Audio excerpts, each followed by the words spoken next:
aire por las eh, gotas que escapan cuando uno tose, estornuda o habla, que es básicamente pues lo que ahorita estamos viviendo también con el COVID, ¿no? Que sabemos que así se contagia. También por contacto directo y prolongado cara a cara. Eh, Otra forma es indirectamente de una persona infectada. Esto es muy raro, sin embargo, el virus puede propagarse más lejos por el aire y así es como se puede contagiar a una persona. También se puede contagiar mediante objetos contaminados, como por el contacto con la vestimenta, ropa de cama que esté contaminada. Aunque esto, pues, como lo había mencionado, pues es más raro, ¿no? Es menos frecuente.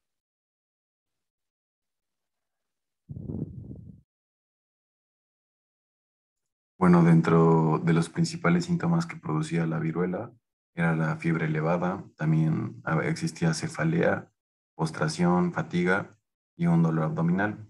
Y también obviamente la característica erupción en la piel que aparecían primero en la cara y con el tiempo se iban presentando en el cuerpo y en las extremidades. Y eran manchas que se convertían en pústulas que dejaban unas cicatrices y que dejaban a los que lograban sobrevivir con una cierta deformidad. También otros pacientes podían quedar ciegos debido a que existían unas lesiones que la infección dejaba en las córneas. La siguiente, por favor.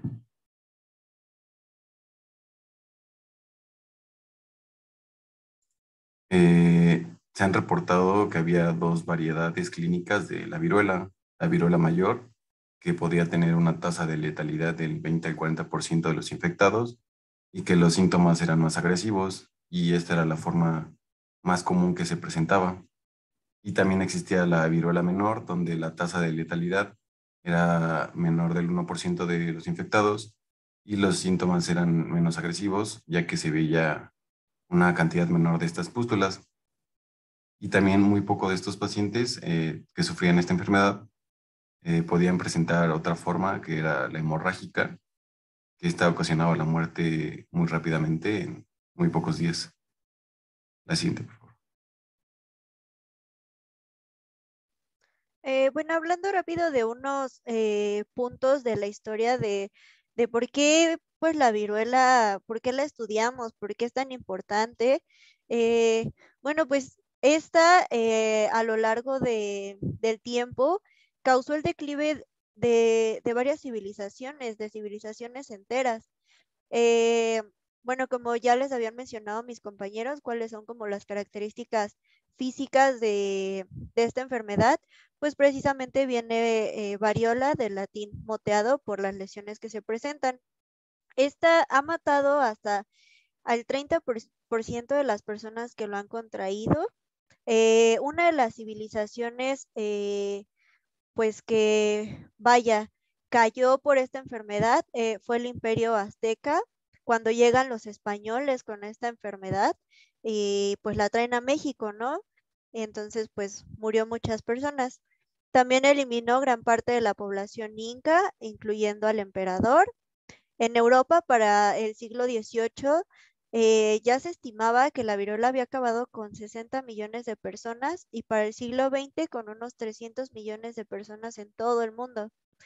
Y pues uno de los países que está listo con vacunas en caso de que se use como arma biológica es Estados Unidos.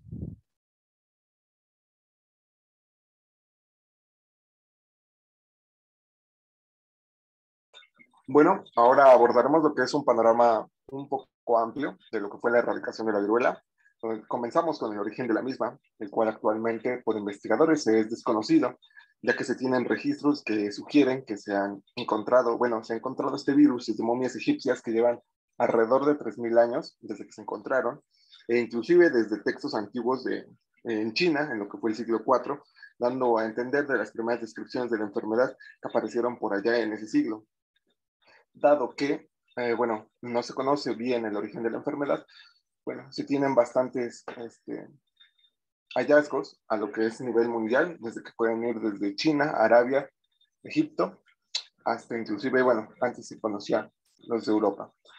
Posteriormente, esto nos lleva a lo que fue su propagación mundial, en la cual se tienen dos factores muy importantes, que fueron la civilización y la exploración, así como el crecimiento de la humanidad, mostrando que a partir de lo que fue la llegada del comercio China, las expansiones ya sea por Gran Bretaña, África, Arabia, a lo que fue España y Portugal, e inclusive en lo que fueron cruzadas y las colonizaciones de los europeos, favorecieron mucho la propagación de esta enfermedad, llevando a lo que fue allá por siglo XVI, un proceso de control temprano de esta enfermedad que fue conocido como la variolización, pasando posteriormente a lo que fue en 1976 con la base de la vacunación por Edward Jenner, lo cual llevó a lo que en 1959 el plan de la eliminación de la viruela, emitido por la OMS. Sin embargo, esto no tuvo los frutos que se esperaba, ya que todavía se seguían mostrando casos en lo que era América del Sur, África y Asia.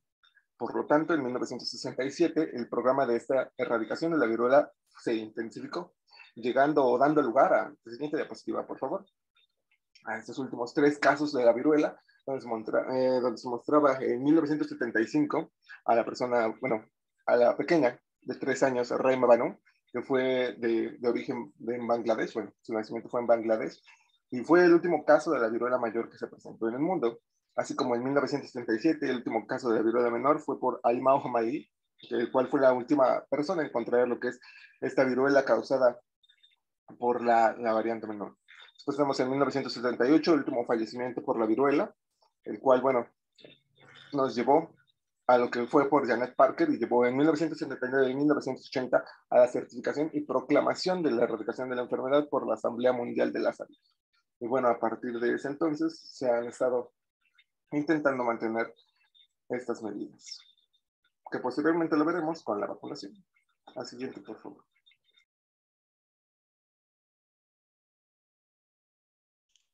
Bien, bueno, ya como adentrándonos ya en las razones por las cuales fue erradicada, primero hay que diferenciar entre 2 términos.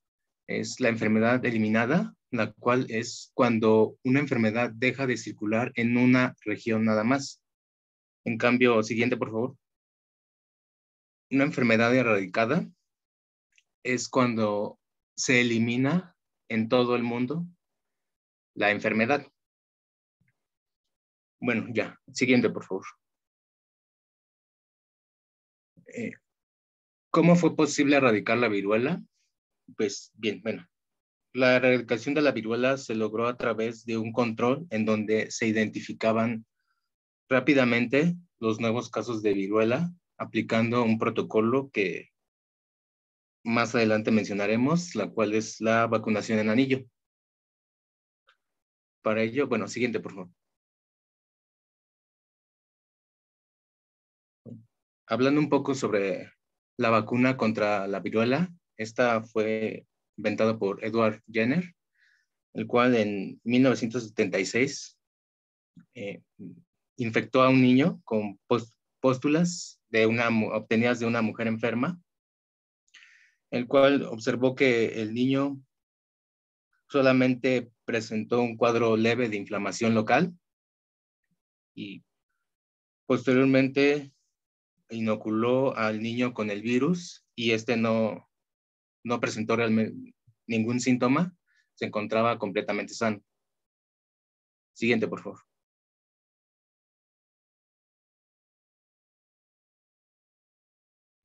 Bueno, ¿y qué contiene la vacuna contra la viruela? Esta, cuando se realizaba, tenía un virus llamado vaccinia, que es un poxvirus, que es muy similar a la viruela, pero es menos agresivo. Y esta vacuna, que tiene el virus completo y activo, no como otras vacunas que solo tienen fragmentos antigénicos de un microorganismo o de una partícula viral.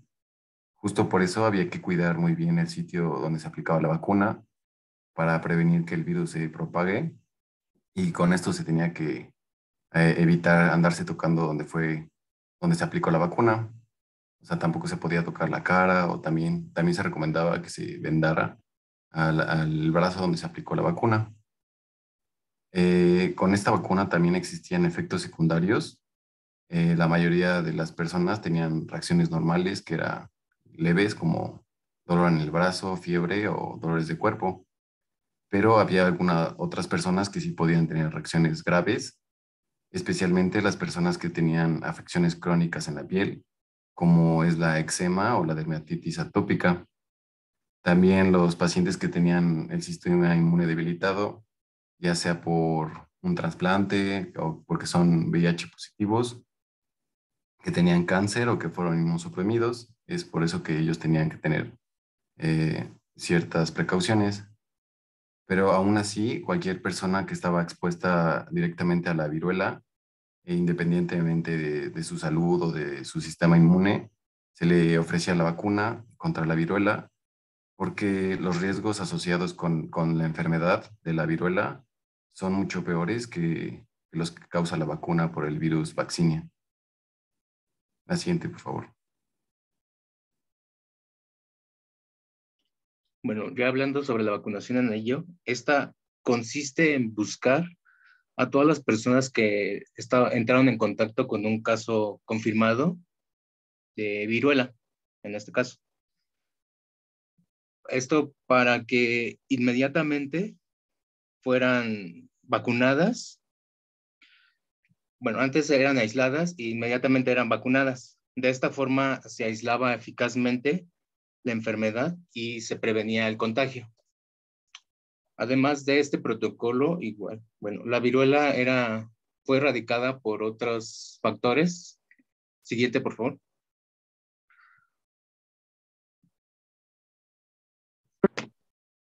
Otro de los factores es que ayudó a la erradicación es que las lesiones eran muy visibles.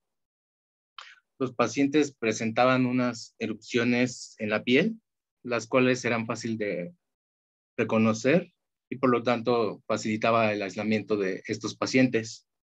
Siguiente, por favor. Otro de los factores es que el ser humano es el único reservorio. Esto, como por ejemplo ahorita lo vemos con el COVID, en donde se han visto perros, incluso hasta leones, que han sido positivos a COVID. En este caso, en la viruela, el ser humano era el único reservorio y el único capaz de transmitir la viruela. Siguiente, por favor. Y otro factor que ayudó es la inmunidad, ya que, bueno, las personas que sobrevivieron a la viruela, estas desarrollaron una inmunidad natural que mantuvieron de por vida y pueda ser transmitida a las siguientes generaciones. Y bueno, eso sería todo de nuestra parte, me parece. Siguiente. Bueno, actualmente todavía se conservan algunas muestras de este virus y principalmente se han conservado para realizar investigaciones. Actualmente se ha hecho posible crear la viruela a partir de secuencias de aminoácidos y esto ha producido cierta preocupación en algunos países por la posibilidad de que se use como un arma biológica en una guerra. Y pues es preocupante porque no existe cura ni tratamiento para la viruela, ¿no? Eh, y bueno, además que en el esquema de vacunación, pues actualmente ya no se vacuna contra la viruela. eh, y pues esta inmunidad que había en la población de la viruela, pues contra la viruela, pues se ha ido perdiendo. Eh, por lo tanto, si hubiera pues sí, algún tipo de ataque biológico, pues no sería suficiente el tiempo para fabricar vacunas para toda la población, por lo tanto morirían muchísimas personas. Como ya les había mencionado antes, pues Estados Unidos sí conserva vacunas. Sin embargo, pues obviamente estas vacunas serían únicamente para su población, ¿verdad? Y actualmente en Estados Unidos solo se vacuna al cuerpo militar. Se han desarrollado algunos fármacos como el Cidofovir, el Brincidofovir, que parecen ser efectivos, mientras que el Tecovirimat parece ser seguro en personas sanas con algunos efectos. Eh, este último tratamiento está aprobado por la FDA. Sin embargo, pues aquí hay unas como anomalías, ¿no? Porque estos fármacos únicamente han sido probados en animales y pues por obvias razones pues no se ha probado en humanos, ¿no? Porque implicaría un riesgo pues bastante grande. Sin embargo, pues sí, al menos a mí me sacó mucho de onda leer que este último tratamiento, a pesar de que nunca ha sido probado en humanos, está aprobado por la FDA de Estados Unidos. Y pues eso sería todo, compañeritos.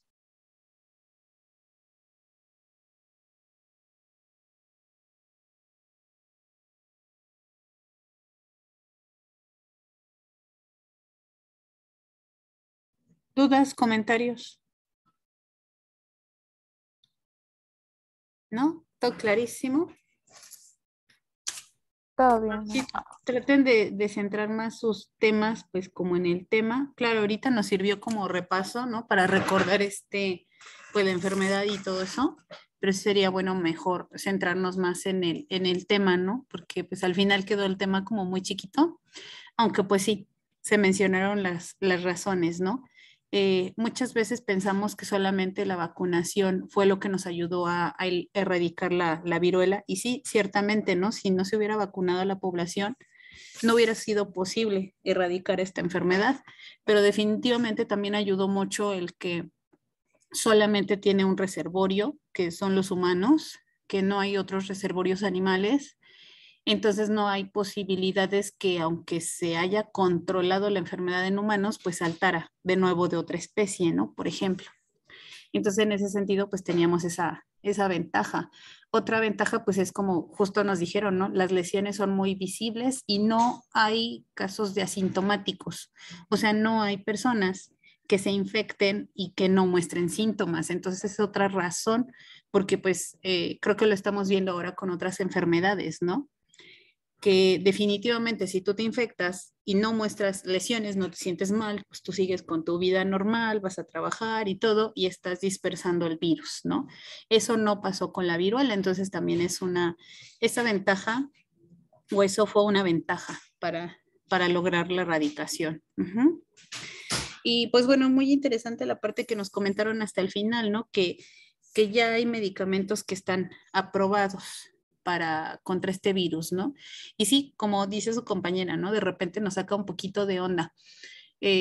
Pues para empezar, saber o pensar que no han sido probados en humanos. Pero bueno, la verdad es que si ustedes investigan estos tratamientos o estos antivirales son para otros virus y nada más por estudios que se han hecho en humanos, pues parece ser que también, digo en humanos, en animales, parece ser que también son efectivos contra el virus de la viruela y se pueden utilizar como medicamentos de emergencia en caso de que hubiera alguna situación. Aunque bueno, como ya dijimos, ¿no? Realmente si no hay animales que se puedan infectar con el virus y que ya el virus no está circulando en la naturaleza, ¿cuál podría ser la situación que requiriera o de qué forma nos podríamos infectar con el virus?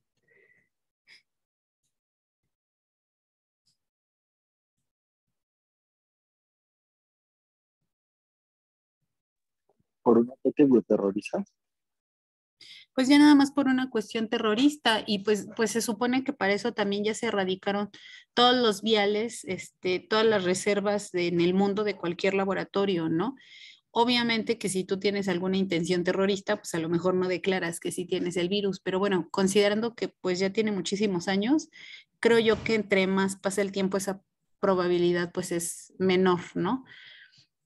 Eh, y pues bueno, ya nada más, como se dijo, se tienen dos reservas del virus. Entonces, pues bueno, hay que poner ahí atención, ¿no? Que esas reservas pues sigan ahí. O en su defecto, que pues bueno, se destruyan, ¿no? Ha habido muchos debates si se tienen que destruir esas colecciones porque, pues por muchas cuestiones, ¿no? Una es la cuestión bioética de quiénes somos nosotros como especie humana para decir, pues ahora eliminamos otra especie.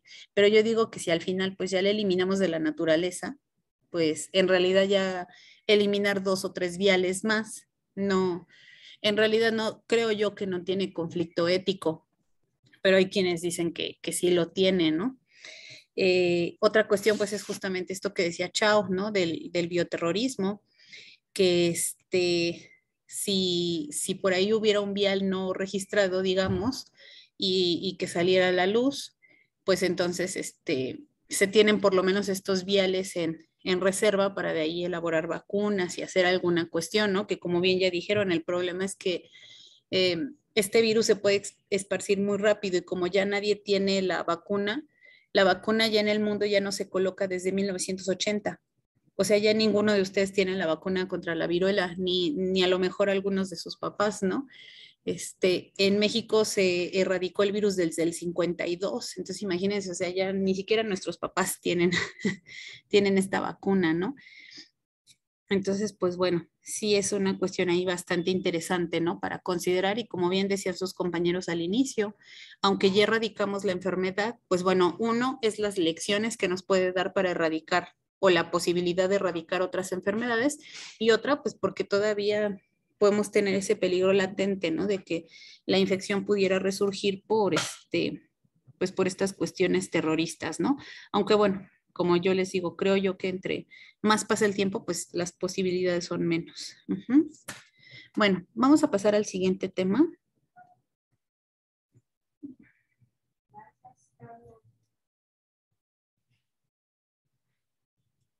Y el siguiente tema ahora son infecciones virales que afectan al sistema nervioso central.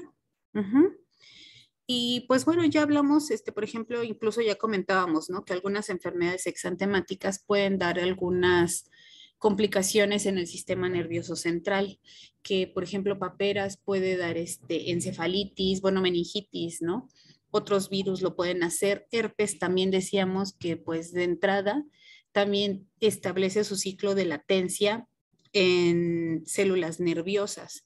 Entonces, pues de repente a lo mejor decir que solamente estas infecciones afectan al sistema nervioso, pues sería como muy limitante, ¿no? Sin embargo, bueno, estábamos hablando en ocasiones anteriores de complicaciones que se pueden presentar y que generalmente son complicaciones que van a estar pues en individuos inmunocomprometidos, ¿no? En condiciones normales es muy raro que se den este tipo de complicaciones. Sin embargo, cuando nosotros ya hablamos de infecciones virales que afectan al sistema nervioso central, pues es porque realmente van a estar estas infecciones, ese subblanco, ¿no? Y entonces vamos a hablar de 2 infecciones hoy principalmente. La primera va a ser rabia. Rabia es la primera enfermedad viral documentada desde estos códices mesopotámicos, ya lo habíamos revisado en la historia, pero bueno, de repente es bueno poner otra vez ahí el puntito. Pues ya incluso ya les había yo enseñado esta imagen, ¿no? Donde se ve este perro con signos de rabia, signos característicos, mordiendo a esta persona. Entonces ya nos habla de que ya se sabía, incluso desde esas épocas antiguas, pues cómo se transmitía la enfermedad. Otra enfermedad que también afecta al sistema nervioso y que se conoce desde la antigüedad es la polio. La polio se conoce desde el año 1400 antes de Cristo, bueno, aproximadamente, ¿no? Y por ejemplo, pues se tenía aquí en los códices egipcios, también los griegos y los romanos hablaban de esta enfermedad. ¿Y cómo sabemos que se refieren a ella? Pues porque tiene aquí estas lesiones características. Déjenme poner mi rayo láser. Estas lesiones características, ¿no? Donde vemos esta pierna como deforme, un poco como corta, ¿no? Que incluso se ve el pie así como que se tiene que poner como muy, muy recto para que más o menos tenga la misma longitud que la pierna sana. Estas lesiones características pues más bien eran secuelas de la enfermedad y vemos incluso, ¿no? Aquí esta persona que tiene un bastón pues para poder caminar adecuadamente. Bueno, vamos a hablar un poquito del virus. Vamos a empezar a describir lo que es la rabia y vamos a hablar un poquito del virus. Este virus es envuelto. Ustedes pueden ver aquí en su envoltura que tiene la glicoproteína, que prácticamente esta membrana está así retacada de esta glicoproteína en toda esta porción. En esta porción que es un poquito más plana no tiene glicoproteína, pero bueno, aquí tiene suficiente, ¿no? Para entrar a la célula.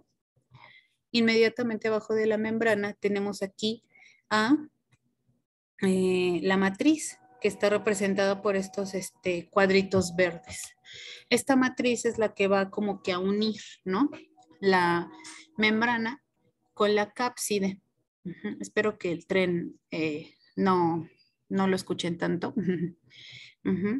La cápside, ¿de qué simetría es? ¿Cómo la ven?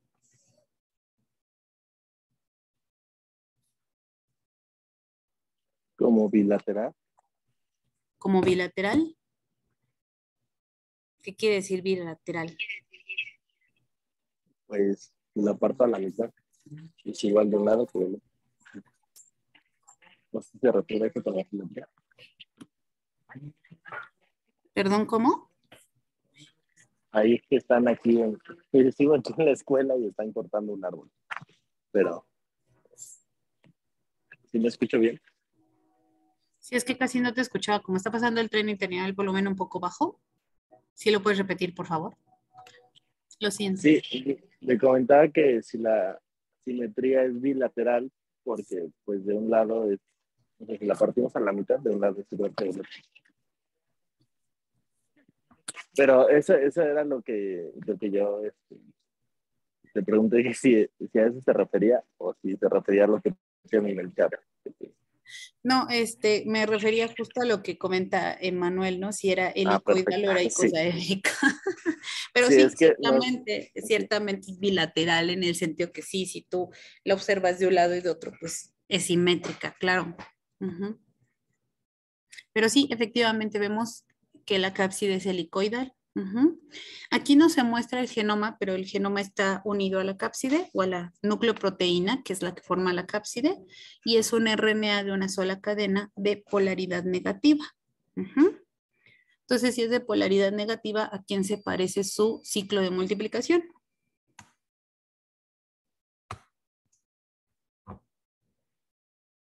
De los virus que hemos visto.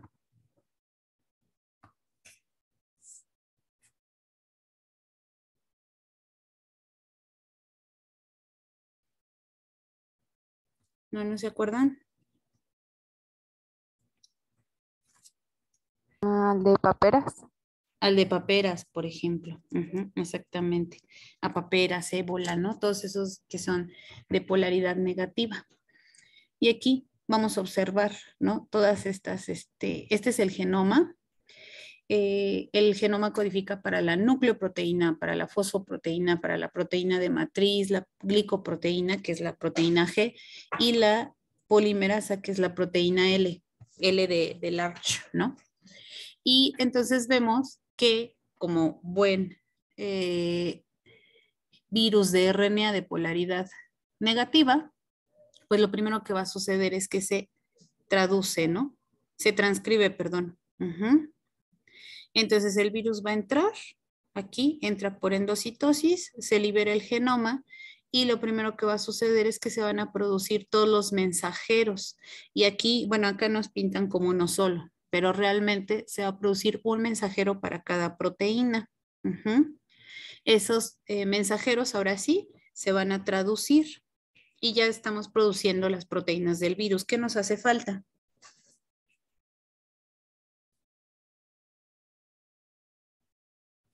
Ya tenemos todas las proteínas del virus, todas, desde la nucleoproteína hasta la polimerasa, la fosfoproteína, la de matriz, la glicoproteína, ya se está expresando en las membranas aquí de la célula. ¿Sería replicar el genoma?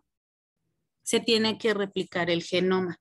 ¿Y entonces cómo se va a replicar el genoma si es de RNA de polaridad negativa? ¿Cómo se hacen las copias de ese genoma? ¿Quién va a servir de molde?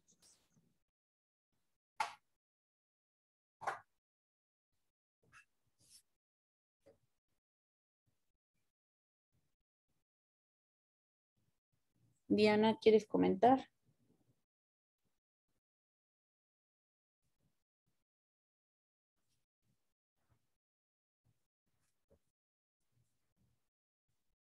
Pues se toma como molde el mismo RNA negativo para hacer la cadena positiva y de ahí ya se comienza a replicar. Exactamente, esta cadena negativa o el genoma del virus nos va a servir como molde para sintetizar una cadena positiva que no es igual a los mensajeros, porque ya estamos viendo aquí que los mensajeros codifican cada uno para pues para cada proteína, ¿no? Entonces, si tomáramos este mensajero, incluso este que es el más largo, pues solamente estaríamos haciendo copias de lo que sería la polimerasa, no de todo el genoma, por ejemplo, ¿no? Bueno, de la región que codifica para la polimerasa. Entonces tenemos que hacer una copia de todo. Entonces este es un RNA de polaridad positiva que no es el mensajero, sino que es un complementario, esta negativa, y este nos sirve como molde para hacer ahora sí varias negativas que son el genoma. Ya teniendo el genoma y teniendo las proteínas, esto se va a ensamblar y el virus va a salir por exocitosis, ¿no? Entonces está fácil, ¿no?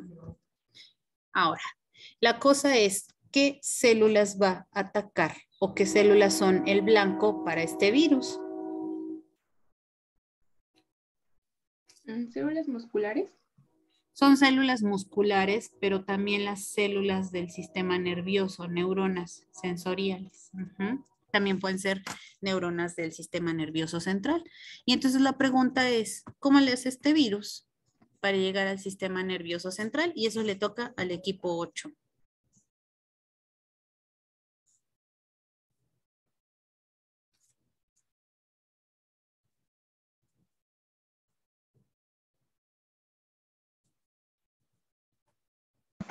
Profesora, yo soy del equipo 8, pero casi todos mis compañeros fueron a la escuela y todavía no están aquí. Y no están, ay, caray. Bueno, pues lo dejamos para el final. A ver si aparecen mientras, ¿sale? Sí, ya les escribí, pero no me han contestado. No, pues es que si vas en el transporte o así, pues bueno. Bueno, entonces esto lo dejamos hasta el final, pero entonces, ay, bueno, va a ser un poco difícil explicar esta parte, ¿no? Bueno, sin tocar ese tema. Pero bueno, ahorita que no lo recuerden o lo repetimos, ¿no? Para que quede claro. Como bien nos dijeron, pues este virus se va a replicar o se va a multiplicar primero en el músculo. Y ya vimos que es por una mordedura, ¿no? De perro. Entonces el perro nos muerde en alguna región. El sitio inicial de multiplicación es el músculo y pues nosotros veíamos, de acuerdo con la patogénesis de Fenner o el modelo de Fenner, que pues en el sitio de multiplicación pues se va a replicar este virus también en estos ganglios linfáticos, por ejemplo, y de ahí va a pasar a la sangre, ¿no? De la sangre, pues ya que está en la primer viremia, generalmente llega al hígado, al vaso, se replica otra vez y vuelve a pasar a la sangre. Y entonces ya llega al órgano, ¿no? En cuestión. Aquí el punto con el virus de la rabia es que este es una excepción a este modelo.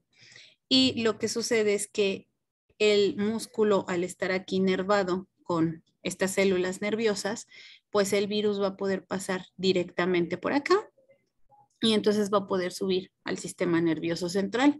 No voy a meterme en más detalles porque pues seguramente sus compañeros lo van a tratar.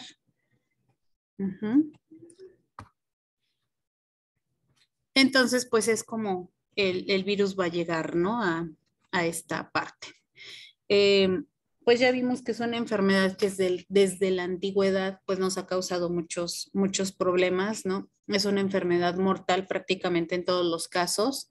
Se habla incluso de una mortalidad del 100%, ¿no? Entonces te da rabia y pues te mueres casi inevitablemente. Entonces era una enfermedad pues bastante problemática, ¿no? Entonces, pues por eso Pasteur quedó tan impactado con esta enfermedad. A él le tocó ver morir algunas personas por esta enfermedad Y pues creo que esa fue una de las cosas, ¿no? Que lo motivó a desarrollar su vacuna contra la rabia. También ya lo habíamos visto cuando hablábamos de la historia, de la virología, que fue él quien hace la primera vacuna elaborada deliberadamente. O sea, no es que se encontrara ahí un virus como Jenner, que bueno, obviamente también esa observación tiene su mérito, ¿no? Porque no fue cualquier cosa observar que las pústulas de las vacas, etcétera. Pero pues definitivamente, pues aquí el genio de Pasteur es que pues dice, bueno, pues si es en la naturaleza puede haber estos virus atenuados, pues ¿por qué no atenuarlos nosotros, no? Y entonces empieza a atenuar deliberadamente a los virus con éxito y entonces se produce la primera vacuna contra la rabia. Esto pues obviamente, bueno, y no solo eso, ¿no? Él ya tenía una carrera así tremenda, pero bueno, fue una de las cosas que pues le dio todavía más prestigio, ¿no? A Pasteur. Y pues bueno, gracias a esa vacunación y bueno, esa vacuna y obviamente pues a otras, ¿no? A otras formulaciones posteriores, pues la rabia realmente se ha podido controlar alrededor del mundo. No se ha erradicado porque aquí sí tenemos el problema de que no solamente los humanos estamos atacados o somos atacados por ese virus, sino que también los perros, los murciélagos son especies que pueden ser afectadas, ¿no?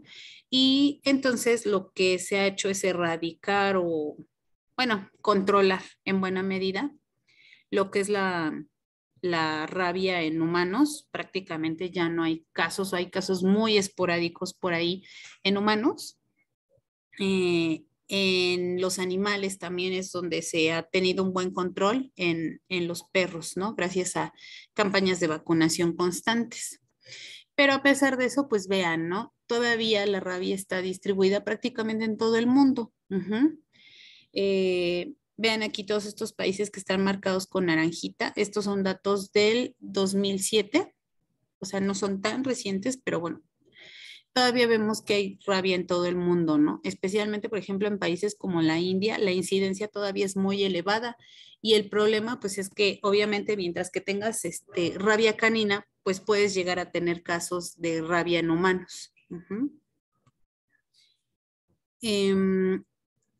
La rabia en perros, pues, nos va a producir varias cosas. Obviamente van a cambiar su comportamiento porque pues los perros también están afectados en el sistema nervioso, va a cambiar su forma de ladrar, van a estar, bueno, aquí dice furios, ¿no? Que sería como irritables más bien, con salivación excesiva, no van a tener una buena coordinación de los músculos, por eso decíamos que cambian su postura, ¿no? Que era lo que veíamos incluso en este códice mesopotámico. Generalmente ya no le van a temer a los humanos porque pues obviamente ya tienen un daño neurológico y por eso suelen ser más agresivos, ¿no? Y es relativamente fácil que estos perros pues ataquen a la menor provocación. Cuando una persona es mordida por un perro que tiene rabia, ¿qué es lo primero que se tendría que hacer? ¿Qué creen ustedes que se debe hacer? ¿O que saben que se debe hacer?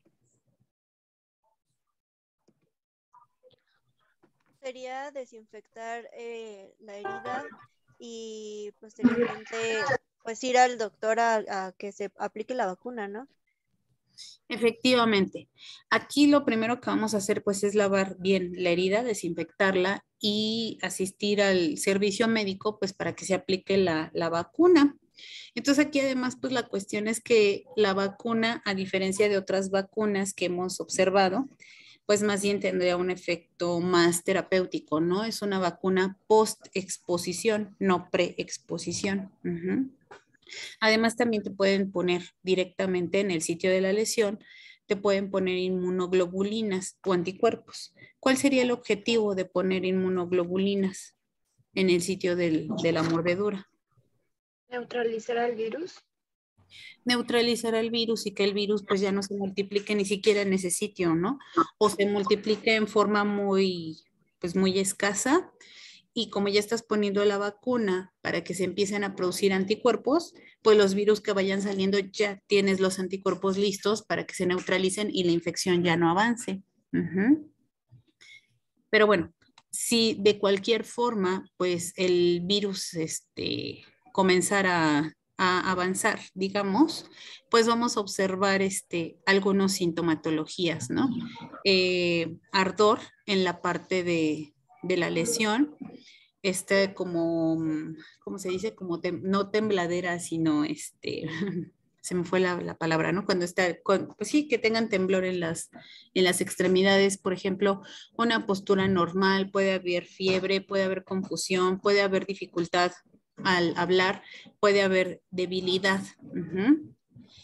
Cuando ya es una cuestión grave de rabia, puede haber estos escalofríos, agitación, insomnio, salivación excesiva, hidrofobia y puede haber incluso pues demencia, ¿no? Pues cuáles son las medidas, obviamente, pues más que nada vacunar a las mascotas, más que vacunarnos nosotros. Ya decíamos que pues nosotros nos vacunamos más bien cuando tienes una mordedura.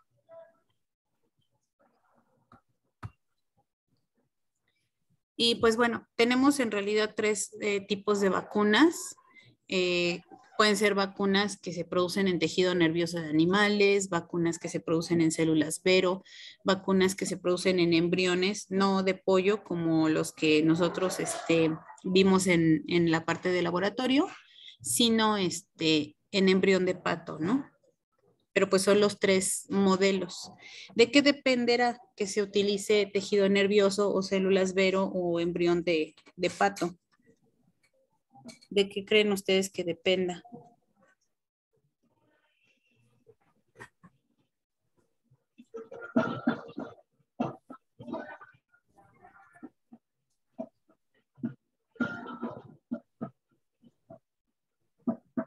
Karina, ¿quieres comentar algo? No, perdón, es que acabo de entrar. Ah, ya. Sí. ¿No? ¿De qué dependerá? O simplemente decimos, pues cualquier virus de la rabia podemos ponerlo ahí, en cualquier en cualquier modelo.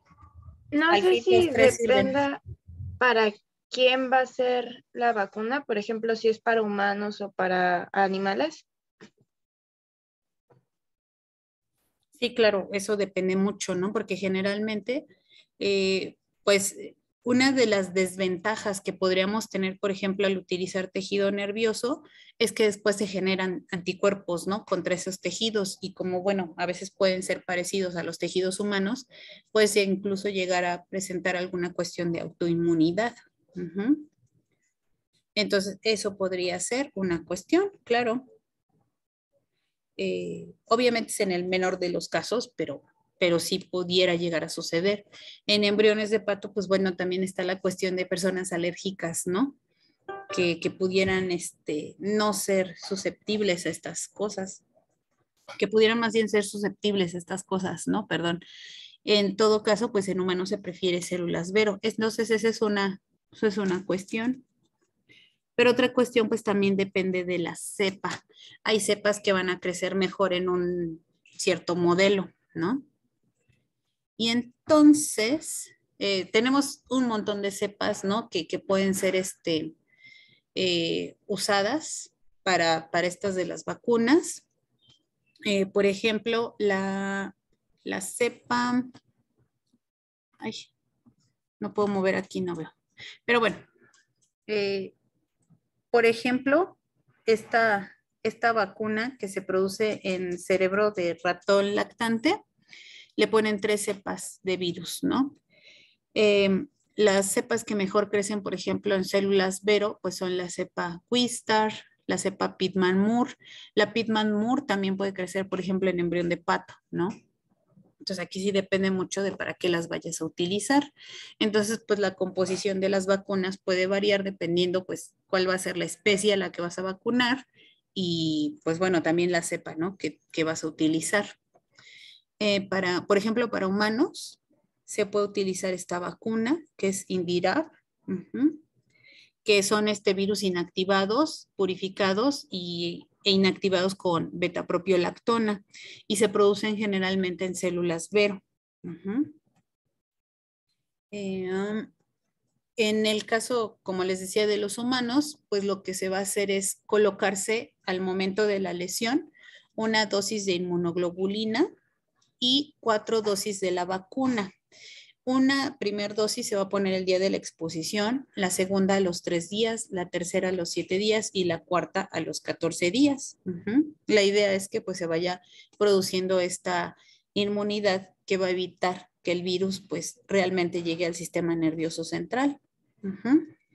Y pues bueno, como les decía, en realidad nuestros esfuerzos más que estar previniendo la rabia humana, vacunando a todos los humanos, pues es más bien vacunando, ¿no? A los animalitos, a los perritos. Entonces, si alguno de ustedes tiene perros, pues seguramente, y aunque no tengas perros, ¿no? Pues se notan las campañas de vacunación que a veces van pasando hasta casa por casa, ¿no? Estas personas pues preguntando si hay perros y ofreciendo la vacuna que generalmente es gratuita. Incluso a mí me ha tocado ver creo que por ahí incluso le tomé una foto, pero no la puse en mi presentación. Por cerca de mi casa hay hay varias veterinarias, pero específicamente en una vi que tenían un letrero, ¿no? Se pone la vacuna de la rabia gratis. Entonces, en ese sentido, pues ya hay incluso acciones de tipo del sector salud, gubernamentales, en donde pues estas vacunas se aplican de forma gratuita. Entonces, pues también no hay pretexto, ¿no? Así decir, ay, pues es que no tengo dinero para vacunar a mi perrito. Bueno, la vacunación es gratuita. Y generalmente se utilizan este tipo de vacunas en donde incluso se utiliza la cepa Pasteur-RIP y esta también es inactivada. También la vacuna que se les pone a los perros es inactivada con beta-propiolactona y y bueno, la diferencia aquí además es que se utiliza un adyuvante para que pues los animales puedan desarrollar una respuesta inmune adecuada y en este caso de esta vacuna pues es fosfato de aluminio. Entonces, también se me olvidaba, bueno, más bien lo puse como chueco, ¿no? También es posible que haya vacunación en humanos preexposición, como lo es en los perros, la vacunación es preexposición. ¿En qué casos creen que deba ser necesario una vacunación preexposición?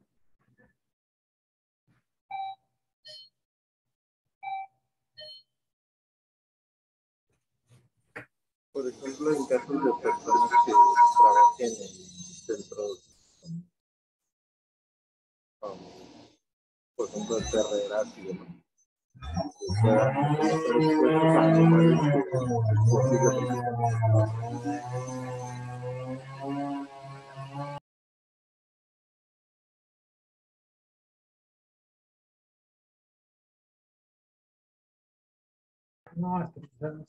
Sí, no te entendí, Chao. Como que por ahí se metió un ruido raro.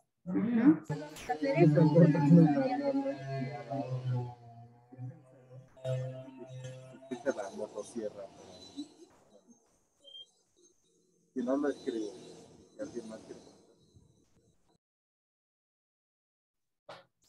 Sí, mejor si quieres en el chat o también si alguien más quiere participar, lo puede hacer. Por ejemplo, si se visita un país con alta prevalencia. Exactamente, si vas a visitar un país en donde sí hay alta prevalencia, pues ahí podría ser. A ver, Carlota. Pues podría ser justamente las personas que trabajan con estos, ¿no? También, por ejemplo, veterinarios, ¿no? Que pudieran estar, pues, que tienen un mayor riesgo de exposición, aunque si bien ya dijimos, ¿no? O hemos comentado que realmente la rabia también, por ejemplo, la rabia canina en países como el nuestro, ¿no? Donde se tiene una buena vacunación, pues si hay un buen control, de todas formas, pudieran ellos tener una mayor exposición. Sí, exacto, ¿no? También es personas que realmente tienen mucha exposición con animales callejeros, que a lo mejor no tienen estas vacunas. Efectivamente, Chao. Entonces, realmente sí puede haber esta esta cuestión, ¿no? Decíamos que si otros animales que son, por ejemplo, reservorios son los murciélagos, también es deseable que personas que se dedican a trabajar, por ejemplo, como espeleólogos o personas que de repente, pues no necesariamente por su trabajo, ¿no? Sino a lo mejor por hobby, por cuestiones turísticas, no sé, visitan cuevas donde pueda haber murciélagos, pues también, ¿no? Sería bueno pues ponerse esta vacuna. Ujú.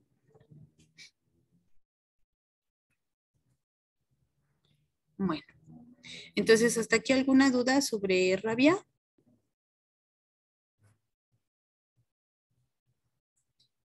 No, profesora. Bueno, pues ya nada más nos quedaría hablar de polio en estos últimos minutos. Y pues bueno, ya comentábamos desde la clase pasada, ¿no? Que por ejemplo, si hacíamos una encuesta aquí entre nosotros y decíamos, pues ¿quién ha tenido varicela? Pues a lo mejor algunos cuantos, ¿no? Pero si decíamos, ¿quién ha tenido sarampión? Pues seguramente nadie ha tenido sarampión o tal vez por ahí uno, ¿no? ¿Y qué tal polio? ¿Alguien ha tenido polio en su vida? Creo que no, ¿verdad? No No, vemos ninguna manita levantada, ¿no? Incluso yo que estoy No. más viejita, pues no he tenido polio, ¿no? Y por ejemplo, vean esta imagen, ¿no?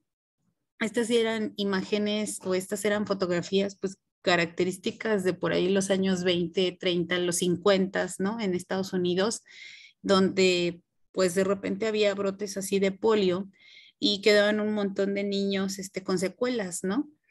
Y pues bueno, son imágenes que afortunadamente ya no tenemos, pues como ahorita decíamos, ¿no? Aquí, por ejemplo, en esta imagen donde vemos, no sé, 1, 2, 3, 4, 5, 6, 7, 8, 9, 10 niños. De 10 niños, solo 3, 4 no tienen secuelas, ¿no? Mientras que nosotros somos acá 30 y ninguno ha tenido la enfermedad. Ya no decir secuelas, ¿no? Ni siquiera padecimos la enfermedad. Entonces, pues bueno, creo que aquí se ve la importancia, ¿no? Y el éxito del éxito que han tenido las vacunas para prevenir este tipo de enfermedades, ¿no? Pero entonces imagínense en esas épocas donde pues realmente no había mucho que hacer, porque además ni siquiera en nuestros tiempos hay antivirales efectivos o específicos contra polio, ¿no? Pero entonces imagínense en esos tiempos en donde pues los niños eran afectados por esta enfermedad y pues prácticamente no había nada que hacer más que esperar a que el niño o se recuperara o muriera o tal vez desarrollara secuelas, ¿no? Y pues bueno, vamos a ver este virus. Este virus ya lo hemos estudiado cuando hablábamos de su replicación. Es un virus desnudo, esférico, con cápside icosaédrica de más o menos 30 nanómetros. Es un virus chiquitín de la familia Picornaviridae del género enterovirus. Como les decía aquí, su cápside vemos es icosaédrica. Está formada por las proteínas BP1, BP2, BP3, BP4 y tenemos nuestro genoma. ¿Se acuerdan qué tipo de genoma es de este virus? Es un RNA de cadena simple positiva. polaridad positiva. Exactamente, un RNA de cadena sencilla de polaridad positiva. Incluso aquí tiene su colita de as, ¿no? De polias, que ya nos puede servir como mensajero. Y decíamos que en todo caso lo único que no comparte con los mensajeros celulares, pues es que no tiene cap. Pero tenía sus hires que le servían para unirse al ribosoma y pues tiene esta proteína, ¿no? BPG que pues era útil para la replicación de su genoma. Y pues este es el genoma. Nada más para aquí recordar que pues se codifican varias proteínas. Estas son las proteínas de la cápside. Esta es la proteasa básicamente y esta es la región de la polimerasa. Se traduce todo este mensajero como una sola poliproteína que después se corta en todas las proteínas del virus. Y pues bueno, el ciclo de multiplicación yo creo que ya no tiene ningún caso que lo veamos, ¿no? Porque ya lo vimos. Pero lo que sí es muy importante es que revisemos la patogénesis. Este sí es así típico, ¿no? Como decíamos del modelo de Fenner. Este virus se va a replicar primero en el sitio de inicial de la infección. En este caso, este virus se va a transmitir por vía orofecal. Entonces, ¿cuál va a ser el sitio inicial de infección?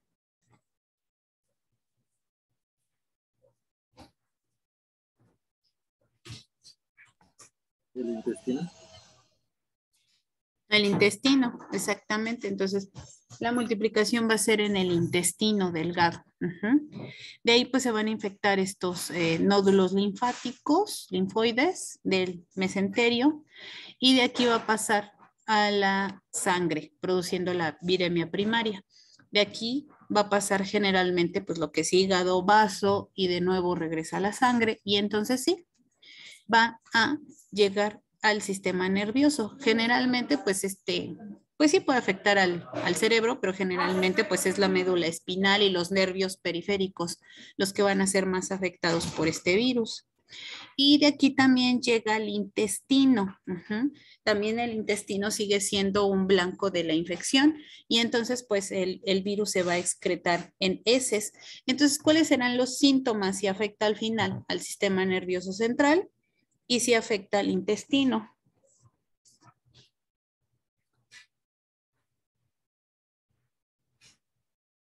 ¿Cuáles creen ustedes que puedan ser los síntomas importantes?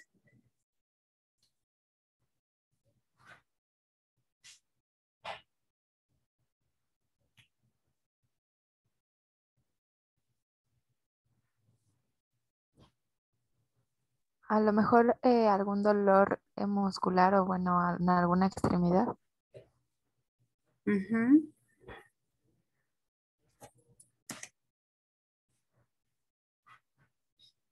Bueno, para empezar, si hay viremia, por ejemplo, pues va a haber fiebre seguramente, ¿no? Entonces, estos niños van a tener fiebre. Pueden llegar a tener síntomas incluso como de resfriado, ¿no? Dolores musculares, cuerpo cortado.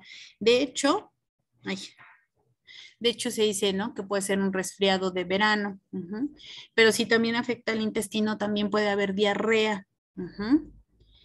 Si nos afecta el sistema nervioso central, pues entonces puede haber meningitis y puede haber parálisis. Parálisis en las extremidades. ¿Y cómo es eso de la parálisis, no? ¿O por qué se va a dar esto de la parálisis? Pues vamos a ver, este es un nervio, ¿no? Por ejemplo, la médula espinal normal, que está aquí unida o conectada, mejor dicho, al músculo. Ay, no puedo mover aquí ya lo moví. Está aquí conectado al músculo por estos nervios periféricos. Esto es lo normal. Y pues son estos nervios periféricos los que obviamente le van a decir al músculo, pues, en qué momento se tiene que contraer, ¿no? Cuando nosotros tenemos polio, como el virus va a afectar a estas neuronas, pues estas neuronas se van a morir, ya sea que se mueran por la propia infección viral, porque pues el virus las lisó, o puede ser que se mueran porque pues ya el sistema inmune está atacando, está controlando estas células infectadas, y entonces pues bueno, ya tenemos la destrucción de esas células. En cualquier caso, pues nosotros podemos tener aquí degeneración de estas neuronas motoras. Y entonces lo que te puede dar esa parálisis, esta parálisis flácida aguda se llama. Flácida, ¿por qué? Porque pues obviamente como los músculos no van a tener así quien los controle, quien les diga contraerte, muévete, pues van a estar pues los niños así paralizados. Pero cuando tenemos la recuperación, cuando ya realmente ya no tenemos la infección, puede suceder que estas neuronas se regeneren, o puede ser incluso que estas dos neuronas, por ejemplo, que quedan aquí, desarrollen más axones y simplemente recuperen la conexión, y entonces se recupera otra vez la movilidad del músculo y ya no pasa nada, ¿no? Por eso tenemos esta parálisis, que incluso puede ser, como les decía, aguda en ese momento de la infección, pero también puede ser que después de la recuperación, en realidad estas neuronas no se regeneren, ni a lo mejor estas neuronas que se perdieron, ni las conexiones que debe de haber entre estas neuronas que quedaron. Y entonces es lo que nos puede producir estas secuelas que nosotros veíamos o este síndrome post-polio, en donde como ya no hay comunicación de esta médula, ¿no?, espinal con estos músculos, ¿qué es lo que va a suceder? El músculo ya no se va a mover. Como el músculo ya no se mueve, ¿qué es lo que va a pasar con ese músculo? Por ejemplo, este músculo de la pierna de este niño, estos músculos. Se va a atrofiar. ¿Se van a atrofiar? Exactamente, se van a empezar a atrofiar y entonces el que el músculo se empiece a atrofiar, pues también va a afectar a los tendones, a otros músculos asociados, ¿no? Y entonces empezamos a observar esta deformidad. Podemos ver que esto no va a ser inmediato, o sea, no va a ser que el niño desarrolla polio y a las 2 semanas de la polio ya tiene la piernita chueca, ¿no? Sino que realmente pues son secuelas que pueden ser a largo plazo. Obviamente si el niño tiene parálisis, ¿no? Parálisis aguda flácida, pues tiene mayores probabilidades de desarrollar este tipo de secuelas, entre más grave sea la enfermedad. Entonces, pues bueno, vamos a ver estas secuelas que se van a ir desarrollando pues varios meses o incluso años después de la enfermedad. Entonces, pues también de repente es difícil, ¿no?, saber qué niños o qué personas van a quedar con secuelas. Obviamente cuando ya empiezas a ver pues este tipo de lesiones, pues bueno, pues ya son para toda la vida, ¿no? Pueden ser en las extremidades inferiores, es lo más común, o también puede ser en las extremidades superiores, como pueden ver en esta imagen. ¿Sí? Y entonces, pues bueno, como decíamos, ¿no? Afortunadamente, pues ya hay una vacuna para la polio que ya se aplica desde los años 50. Como ya habíamos comentado ahorita mismo en la historia de la vacunación, pues las primeras vacunas que se desarrollaron, pues fueron las vacunas atenuadas. Ya sea que se hicieran deliberadamente, como lo hizo Pasteur, o que se encontraran, ¿no?, como le sucedió a Jenner, o también como sucedió con la fiebre amarilla, que fue una cepa atenuada que estaba circulando en la naturaleza y simplemente esa se ha seguido propagando. Y además es una cepa súper estable y bueno, así ya lo veremos cuando hablemos de esa enfermedad, ¿no? Pero sí, se pueden simplemente encontrar esas cepas o desarrollarlas. Y entonces, pues, por ahí de los años 50, un poco antes incluso, pues se creía, ¿no?, que la inmunidad solamente se podía dar cuando había una infección y entonces se decía que se necesitaba forzosamente un virus activo, pero pues obviamente más leve, ¿no?, menos virulento que el virus original. Jonas Salk, ya lo habíamos platicado creo también en la historia, en esa primera clase de virología que tuvimos hace mucho. Jonas Salk decía que no, que seguramente también un virus inactivado podía desarrollar la inmunidad, ¿no? Obviamente, pues la comunidad científica no considera esto o considera que pues Salk realmente no tiene razón y a pesar de eso, pues Salk desarrolla la primera vacuna inactivada y pues lo hace contra la polio, ¿no? Entonces, pues al observar que su vacuna sí tiene éxito, pues bueno, muchos le decían que la patentara porque pues obviamente era una metodología nueva, ¿no? Él decide no patentarla, él prefiere dejar de ganar pues esas regalías, ¿no?, por ese desarrollo y que mejor pues la vacuna se pueda producir libremente a un menor costo y pues en todos los países, ¿no? Y gracias a eso empieza la vacunación masiva contra la polio y se empieza a controlar esta enfermedad. Incluso salió primero la vacuna de Salk que la de Sabin. La de Sabin es una vacuna atenuada y esa salió en 1959. Pues gracias a esas dos vacunas, pues realmente ahorita podemos decir que la polio está casi erradicada, ¿no? En 1988, la OMS, ¿no?, decide o se adopta la resolución de que pues empecemos o que se realice, ¿no? La erradicación mundial de la polio.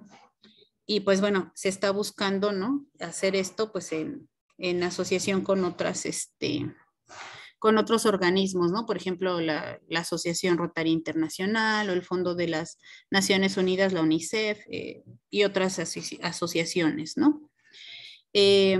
Se tenía un plan estratégico entre el 2013 y el 2018, pues para realmente tratar de erradicar esta enfermedad para el 2020, cosa que no se ha podido hacer. Pero bueno, la idea era detectar e interrumpir la transmisión de la polio, que es más o menos como se hizo con la viruela, ¿no? Detectar los casos y una vez que se detectara, pues interrumpir esa transmisión para otras personas, ¿no? Fortalecer los sistemas de inmunización, ya retirar la vacuna antipoliomelítica oral, o sea, la de Sabin, para prevenir, pues al final si es una cepa atenuada, pues pudiera mutar en algún momento y pudiera causar esa cepa o nuevamente brotes, ¿no? Entonces, pues la idea es ya nada más vacunar con la vacuna, pues la de Salk, confinar pues los casos de polio y certificar la interrupción de esta transmisión y pues bueno, cosa que les digo pues todavía no se ha podido hacer, ¿no? También una cosa importante pues es verificar o estar vigilando siempre esta parálisis flácida aguda en caso de pues niños que la presenten, ¿no? Y estos casos sí serían de notificación obligatoria.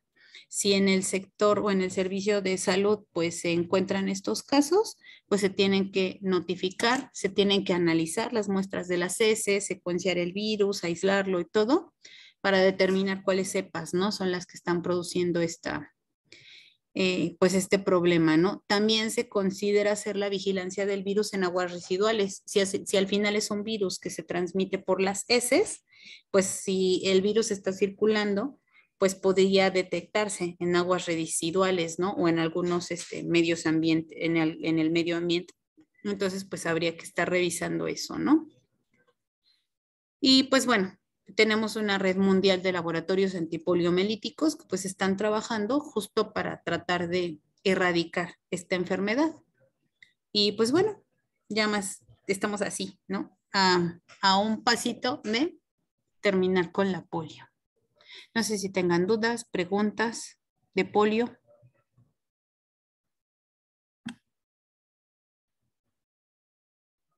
No, profesora. No sé si guste que proyectemos la presentación. Sí, por favor. Creo que ya llegaron, ¿no? Sí, maestra.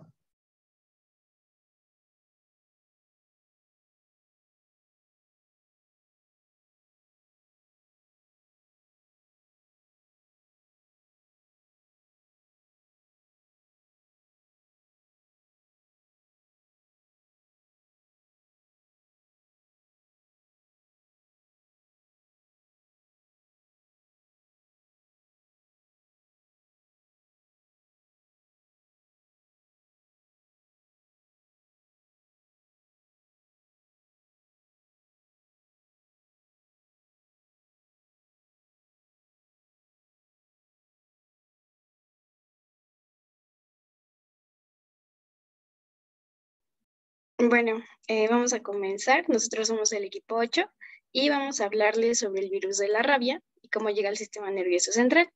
Nuestro equipo está conformado por Karina, Ángel, Iván, Yosa Handy y su servidora Daniela. La siguiente, por favor. Bueno, pues primero vamos a retomar los aspectos generales del virus. Y pues tenemos que el virus de la rabia pertenece a la familia Rhabdoviridae y al género Lyssavirus. Su genoma, como ya platicamos, es de un RNA monocatenario de polaridad negativa, no es segmentado y tiene aproximadamente 12 kilobases. Este va a tener una forma de bala con una nucleocápside helicoidal y una envuelta lipídica de la que van a salir glicoproteínas en forma de espícula. Y cada partícula va a medir aproximadamente 75 nanómetros por 180 nanómetros de longitud. El genoma va a codificar para 5 proteínas, que son la nucleoproteína que se denota como N, fosfoproteína como P, la proteína de matriz, que es la M, la glicoproteína, que es la G, y la polimerasa L. Y en general, todos los rhabdovirus tienen dos componentes estructurales principales, que son el núcleo helicoidal de ribonucleoproteína y la envoltura circundante.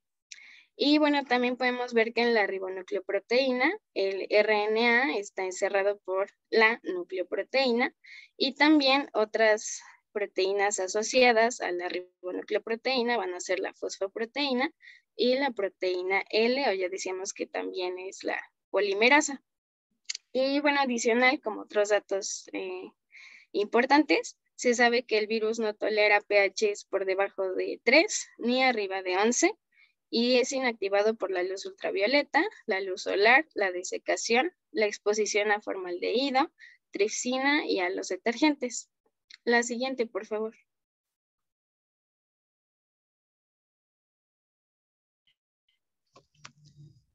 ¿Sí me escucho bien? Sí. ¿Sí? Ah, ok, perfecto. Bueno, ahora vamos a hablar de la patogenia.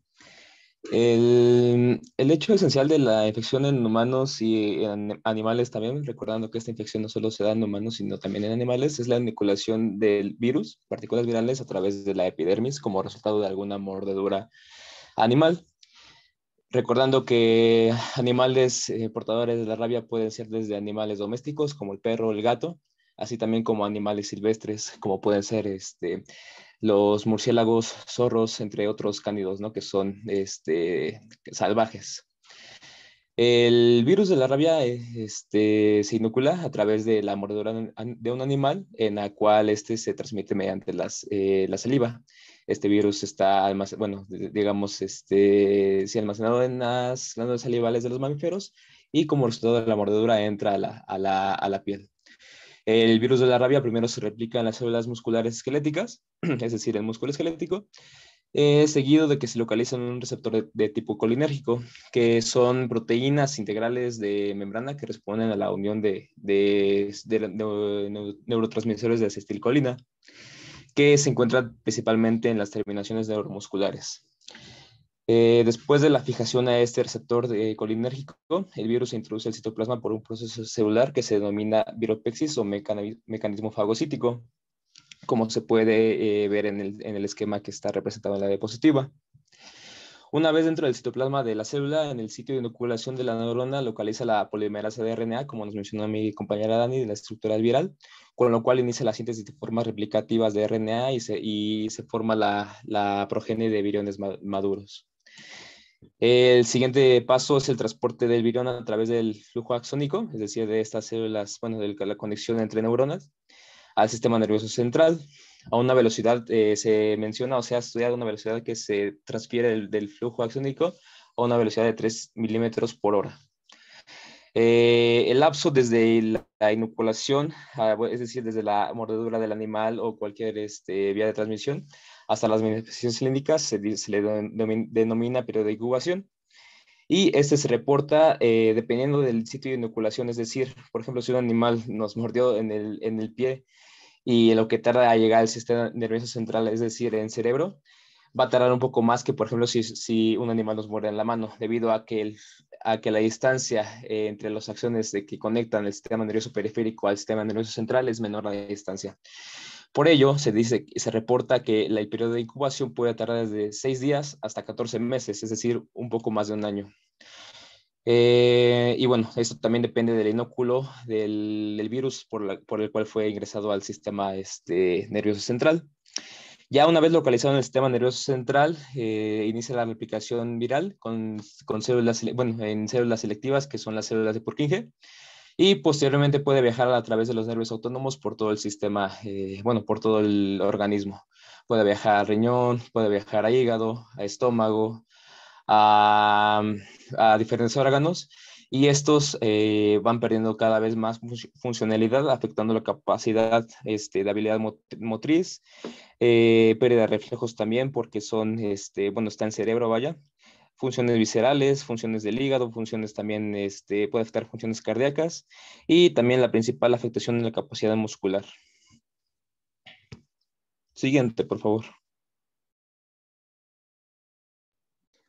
Con respecto a la patología, básicamente la presencia del ion y pues de interacción con la célula huésped neuronal se va a traducir en cambios macroscópicos que realmente son poco específicos a nivel medular y a nivel del encéfalo.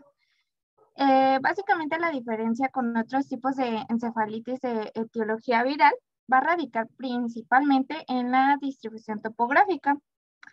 En este caso, en la diapositiva se observa la encefalitis, que básicamente consiste en un edema y una congestión vascular cerebral. Por otra parte, los hallazgos microscópicos pues demuestran infiltrado perivascular de linfocitos y células plasmáticas, que también corresponden a hemorragias perivasculares, algunos nódulos gliomesenquimatosos y también compuestos de astrocitos, microglias y algún grado de neuronofagia. Que muchas veces suelen tener algún infiltrado perineural con algunas células inflamatorias, y este cuadro es conocido como nódulo de Weiss, que se observa en la imagen derecha. Por otra parte, los corpúsculos de Negri van a ser inclusiones citoplásmicas que van a estar presentes en las neuronas. Básicamente estas están infectadas por el virus de la rabia y contienen pues viriones, proteínas, RNA, y estos cuerpos son patognomónicos de la enfermedad por el virus de la rabia. Realmente en todo el parénquima cerebral pues se encuentra infiltrado linfocitario, células plasmáticas, eosinofilia y algunos procesos de destrucción celular. Incluso es posible encontrar necrosis. La siguiente, por favor.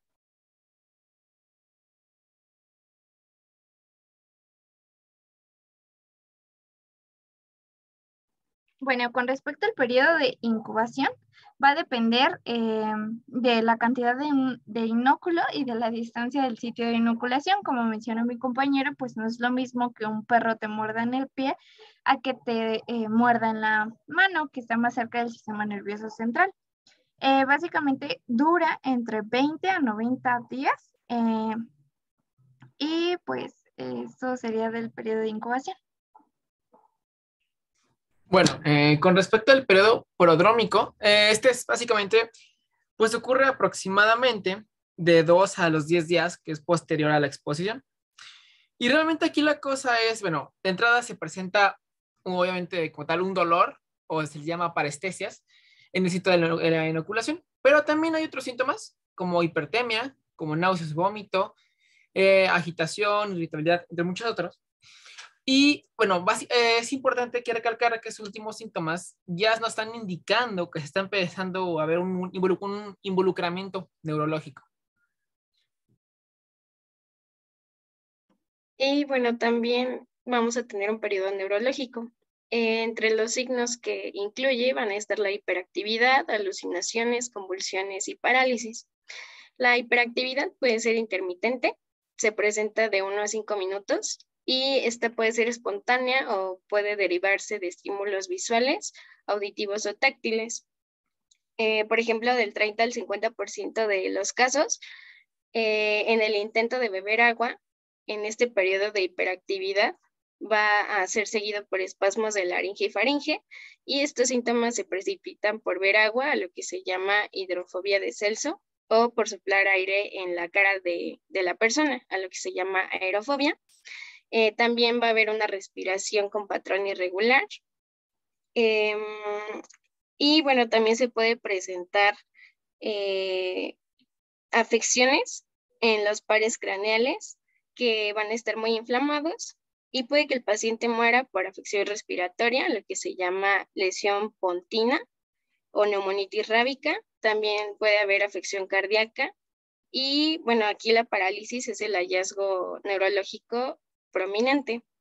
Por último, este periodo neurológico va a terminar de 2 a 7 días, puede durar más en las formas paralíticas y va a seguir después de coma o la muerte súbita. La siguiente, por favor. Y bueno, posteriormente, como decía mi compañera, pues este periodo de coma, este ya es 7 a 10 días ya posterior a lo que cuando ocurrió este periodo neurológico. Y bueno, realmente aquí ya hay un daño bastante grave. De hecho, bueno, como pueden ver, ya empieza a haber un aumento, ¿no?, de esta presión intracraneal. Le empieza a haber también una disfunción a nivel multiorgánica, bueno, insuficiencia orgánica y una inestabilidad. Y bueno, empiezan a haber más otros problemas como hipertensión, arritmias, pero en general el paciente ya se encuentra realmente en coma. Y bueno, y finalmente está la muerte. En este es ya posteriormente que 2 o 3 días que el paciente entró en coma. Y bueno, aquí ya el paciente requiere de un equipo, obviamente, lógicamente. Y también rara vez se llega a recuperar una persona. Ya es muy raro el caso, por lo cual se menciona una mortalidad de un 99%. Realmente es muy fatal. Y sería todo por nuestra parte.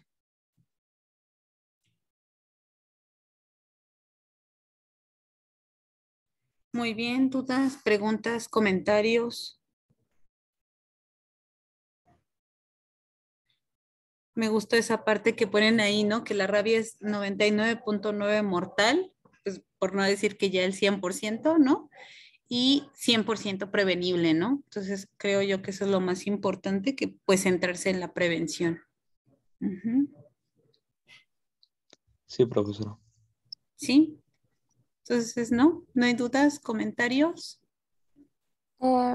Profesora, y por ejemplo, ¿por qué a los animales que portan este virus no les causa la muerte tan fuerte así como los humanos?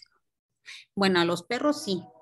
Los perros también mueren por rabia, también obviamente, pues mientras que te da la mordedura y eso, pues están afectados por la enfermedad, ¿no? Tienen, como decíamos, estos cambios, ellos también neurológicos, básicamente, porque también ellos sufren de una infección en el sistema nervioso central. Entonces, los perros también van a morir por rabia, pero por ejemplo, los murciélagos, esos son los reservorios naturales.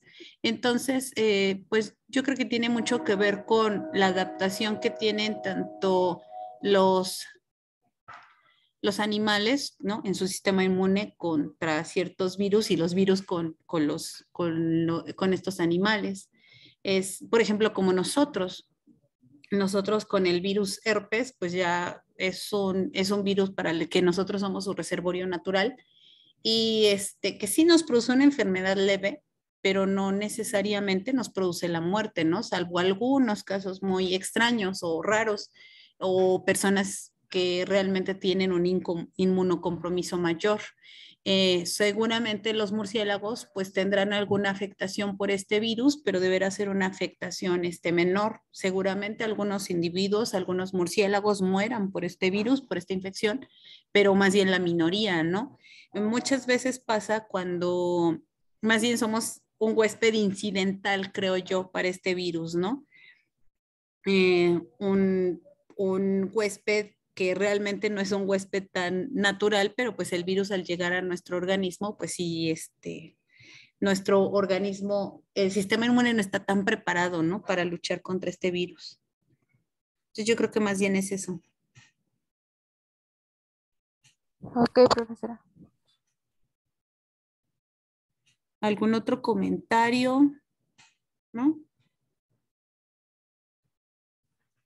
Bueno, chicos, pues entonces terminamos por hoy. Nos vemos el jueves. Profesora. Ajá, sí.